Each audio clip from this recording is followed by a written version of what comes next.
He was once a scientist, a man who trusted reason above all else. But an accident in Antarctica led to his death, and in the moment his soul left his body, Jesus revealed to him a terrifying truth. Antarctica is not just ice and rock, but a prison sealing away something that was never meant to be released. Now, whether by accident or design, mankind is breaking this seal, paving the way for the greatest deception in human history.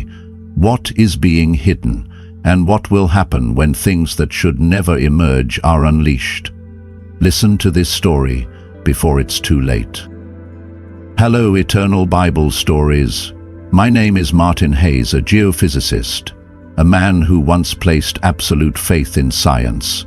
I never believed in God, nor did I concern myself with anything supernatural. To me, only what could be measured and observed was real. But all of that belief shattered on February 12, 2025, the day I died. Before that moment, I thought Antarctica was just a frozen wasteland, a place where scientists like me studied climate and geology, but I was wrong. Not just wrong, but blind to the terrifying truth hidden beneath the eternal ice. When my soul left my body, I met Jesus Christ, and he opened my eyes to a reality that the world's governments never want us to know. The truth about Antarctica, about what lies buried beneath the ice, and about the deception that is coming. If you're ready to listen, this is my story. As a geophysicist, I had spent years studying the geological structures beneath Antarctica, analyzing seismic activity and ice formations. When my team first detected mysterious electromagnetic signals coming from deep below the ice, I assumed it was simply an unexplained scientific anomaly. The signals followed no known pattern, appearing and disappearing in irregular cycles, almost as if they were responding to something unseen. I believed that we were about to uncover something groundbreaking, a scientific breakthrough that would rewrite everything we knew about Antarctica. But I was wrong, terribly wrong. That day, our mission was to drill deeper than ever before, targeting a site that had been under strict government control for years. The deeper we drilled, the more unsettling the anomalies became. GPS trackers failed, their signals disappearing into static, while communication systems flickered in and out, like they were being jammed by an unknown force. Even the radio, our only lifeline to the outside world, began to pick up something terrifying. At first it was faint, barely perceptible beneath the hum of machinery, but then it grew louder. Distorted whispers, voices speaking in a language none of us recognized. My colleagues exchanged uneasy glances, each of us silently wondering the same thing. Were we really alone out here? Then, the temperature beneath the ice began to rise. At first we thought it was a glitch in our sensors, but the readings remained consistent. There was an unnatural heat source deep within the frozen wasteland. Logically, the ice should have been stable, untouched by warmth for thousands of years, yet the deeper we drilled, the more intense the heat became. The air in the tunnels grew charged, pulsing with an electric presence, making our instruments flicker wildly as if something beneath us was interfering with them. It was as if the ice itself was reacting to our intrusion, warning us to stop before it was too late. And then, at exactly 11:42 a.m., the unthinkable happened. Before I could react, the ice beneath my feet gave way, swallowing me into the abyss. The cold was beyond comprehension, piercing through my body like 1,000 knives. I flailed helplessly as I plunged into darkness, consumed by the freezing void. Somewhere in the chaos, I heard my radio crackle with frantic voices. "Martin! Martin, are you there?" The desperation in their screams was unmistakable, but I was already beyond their reach. I wanted to answer, to let them know I was still alive, but the ice closed in around me, drowning out their voices. In that final moment before unconsciousness took me, I realized a horrifying truth. I had gone where no human was ever meant to go. Then everything faded to black. When I opened my eyes, I immediately knew I was no longer part of this world. There was no air, no sound, no sense of time. I was floating, weightless, suspended between two realms, and beneath me I saw my own body, lifeless, broken, buried beneath shattered ice. My team was scrambling toward me, their voices frantic through the radio. "Martin, do you copy? Can you hear us?"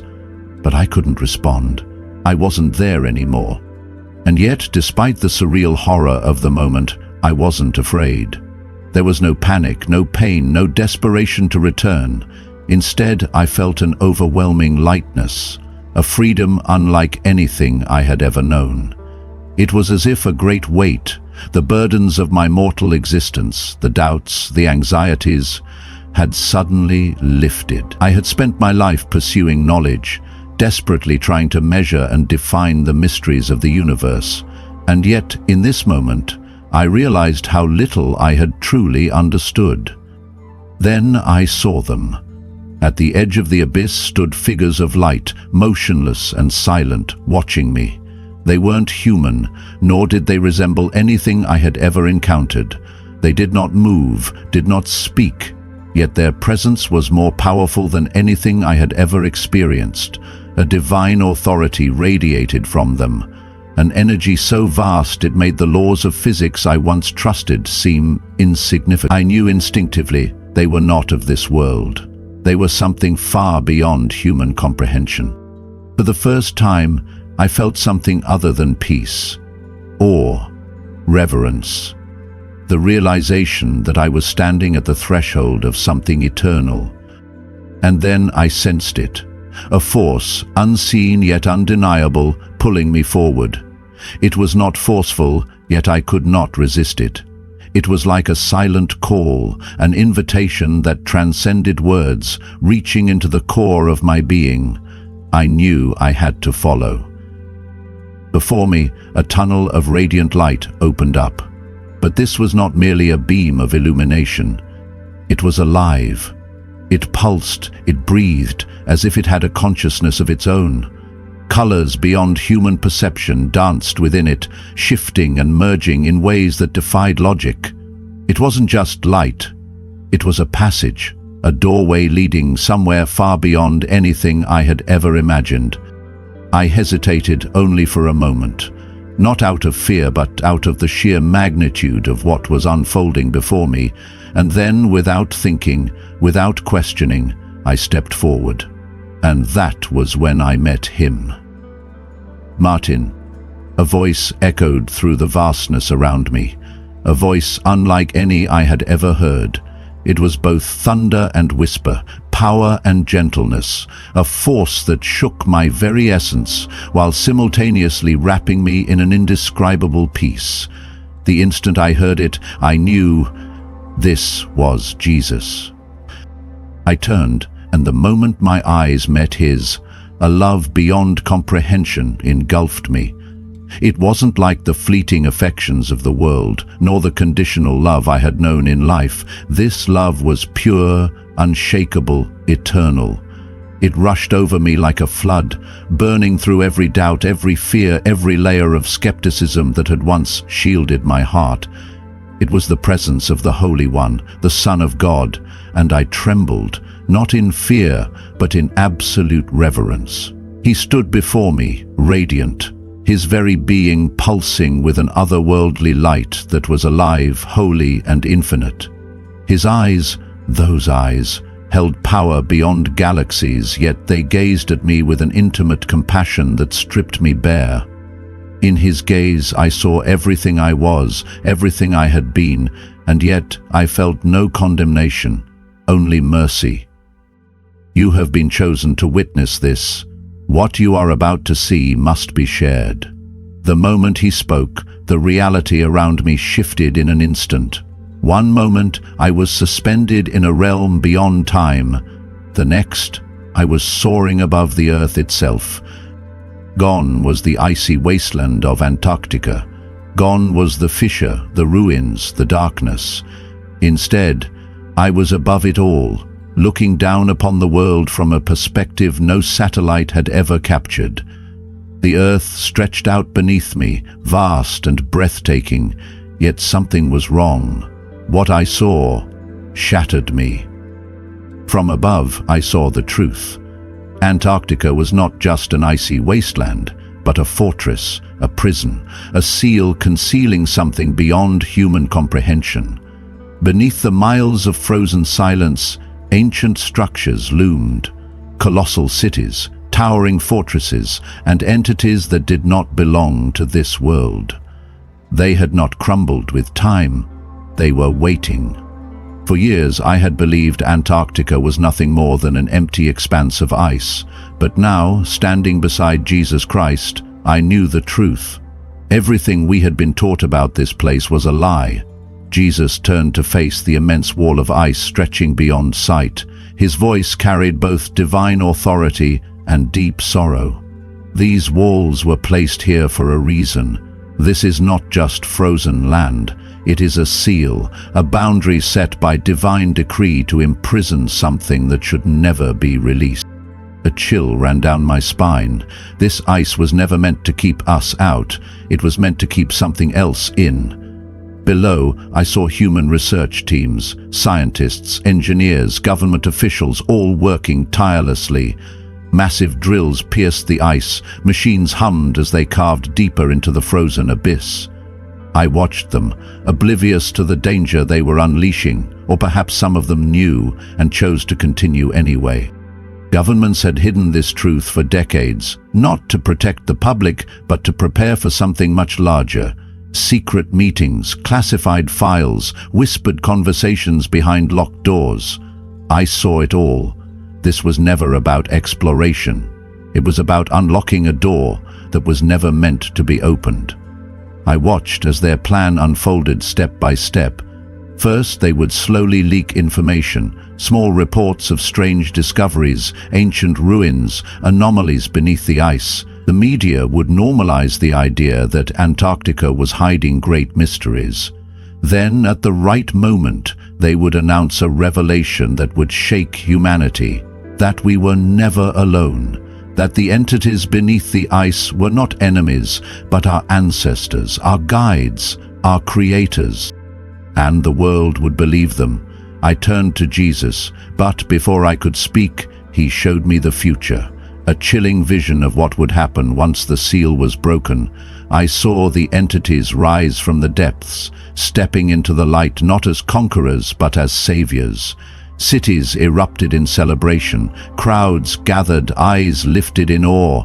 They welcomed the deception with open arms. World leaders stood side by side with them, shaking hands, smiling, proclaiming the dawn of a new era. But it was all a lie. These beings were not gods or teachers. They were exiled long ago, sealed away because their presence threatened the balance of creation. Now, under the guise of enlightenment, they would return and humanity would surrender willingly. Jesus turned to me, his eyes filled with sorrow. Satan does not force mankind into destruction. He deceives them.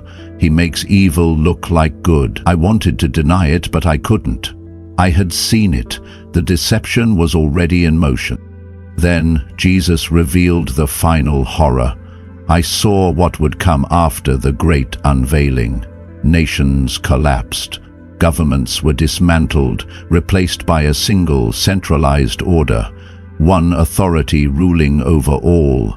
Freedom was an illusion. Those who resisted were silenced, cast out, labeled as enemies of progress. Faith, especially Christianity, became the greatest threat. Churches were shut down, Bibles were outlawed. The name of Jesus Christ was erased from history. Humanity, blinded by false promises, had handed over its future to something it did not understand. I turned to Jesus, my heart pounding with dread. How can they not see? His voice was filled with both sadness and urgency. Because they have been prepared for this for decades. I realized then why I had been shown all of this, not to change what was coming, but to warn those who would listen. Jesus placed his hand on my shoulder. There is still hope, but only if they wake up. Then, everything shattered. I gasped, jerking back into my body. Machines beeped frantically. I heard doctors shouting, "He's back!" The sterile smell of the hospital filled my lungs. I had been dead for 12 minutes. But I knew I had returned for a reason. When the final gateway was opened, humanity did not resist. They did not fear or question. Instead, they welcomed these entities with open arms, believing them to be gods, benefactors of mankind. I saw the media praising this as the greatest moment in human history, a monumental leap forward for civilization. They called it the dawn of a new age, an era where war, disease, and suffering would be no more. World leaders stood together on grand stages, smiling as they shook hands with those they believed to be humanity's true creators. They declared that the age of man had ended and a new order, a new evolution, had begun. At first, the world truly changed for the better.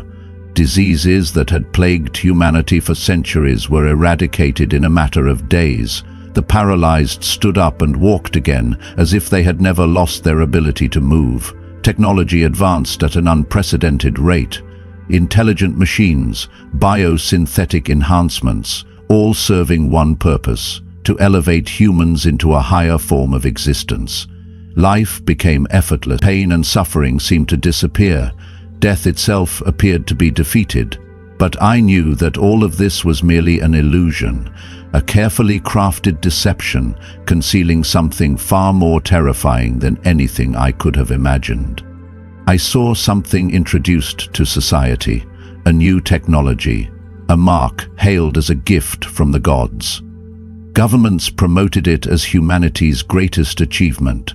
Those who first accepted it became icons of a new generation, stronger, smarter, capable of connecting with the world in ways previously unimaginable.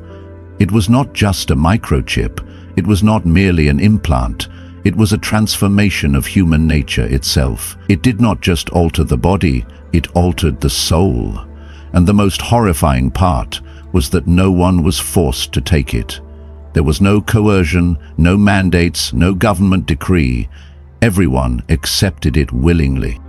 They eagerly embraced this mark, believing it would lead them toward the next step in human evolution. Scientists hailed it as the greatest technological breakthrough in history. Philosophers claimed it was the key to human perfection.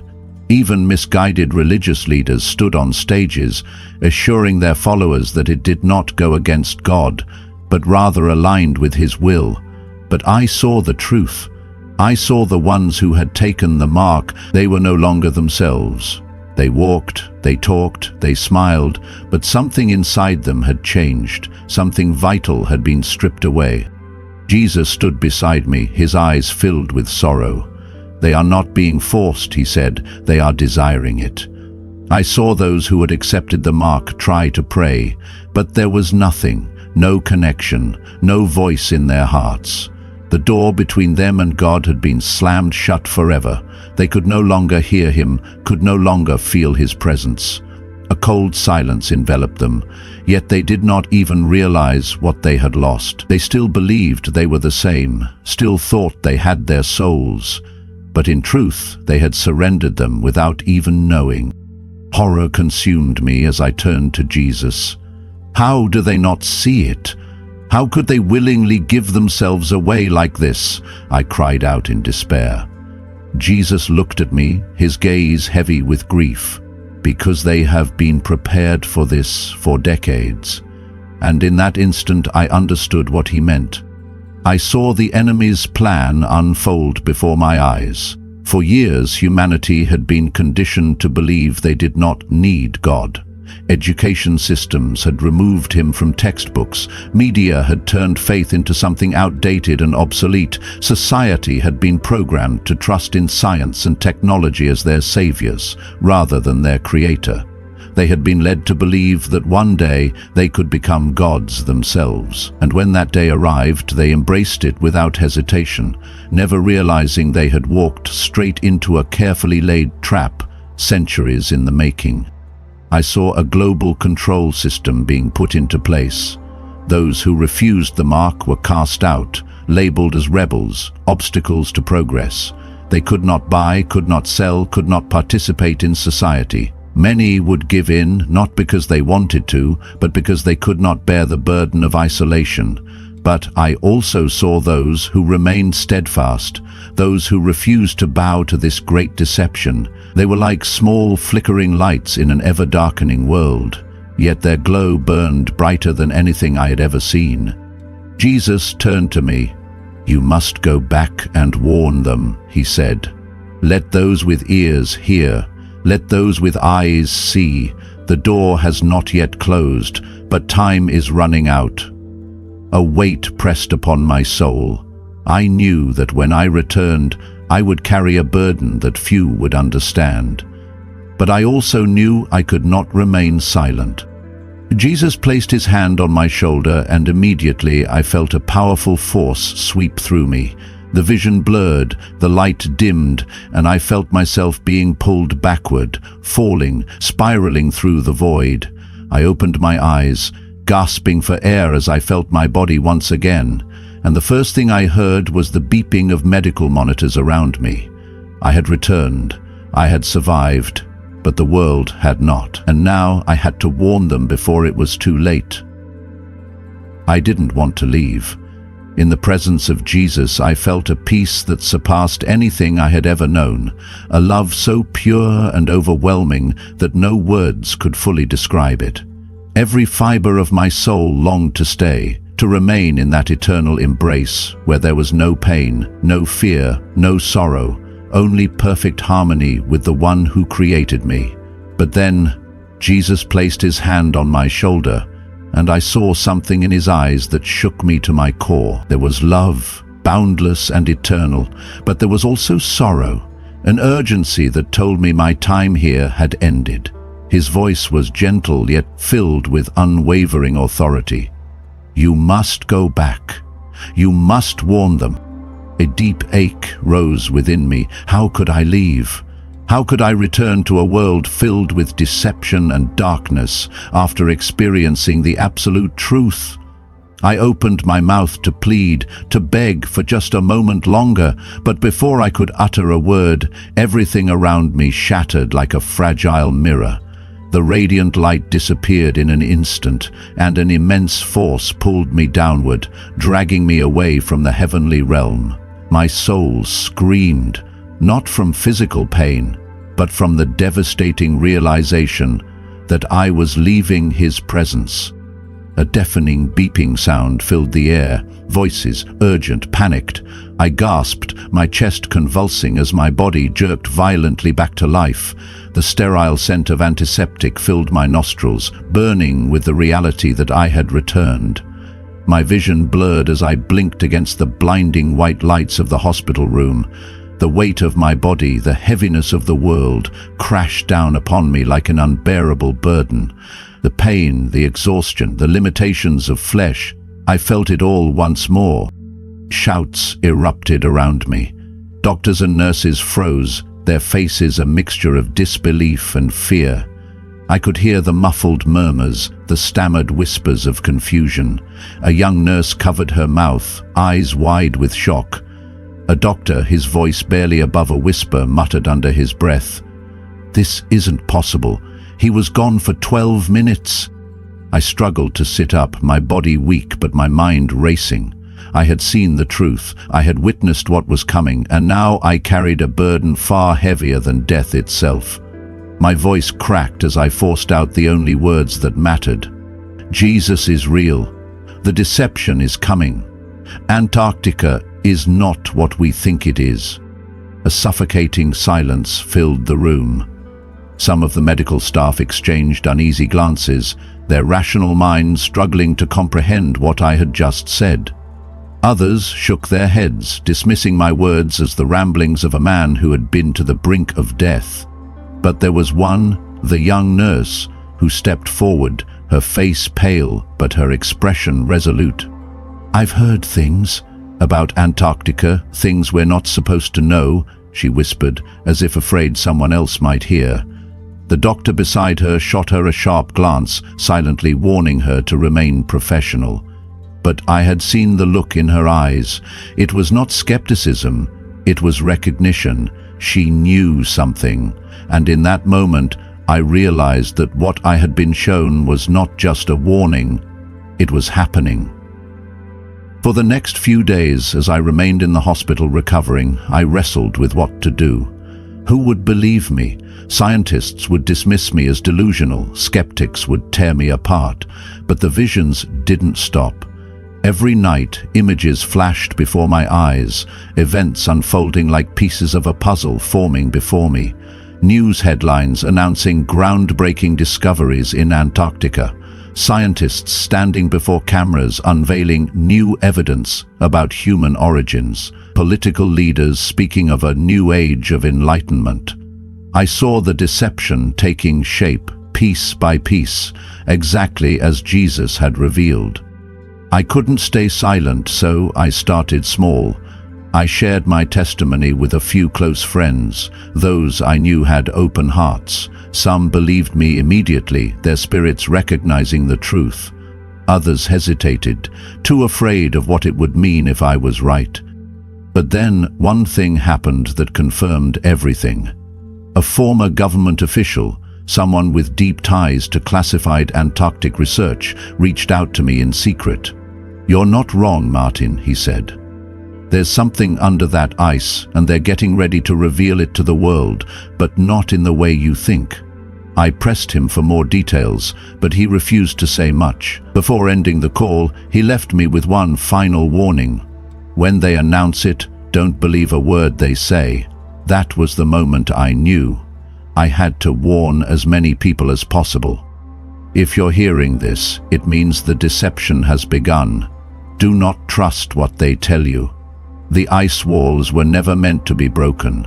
The world will soon witness so-called miracles, but they will be false. You must stay grounded in the truth. Hold fast to Jesus. This is my testimony. This is why I was sent back. Now the choice is yours. I knew I could not stay silent. What I had seen was not a hallucination, not a fleeting dream that I could easily forget.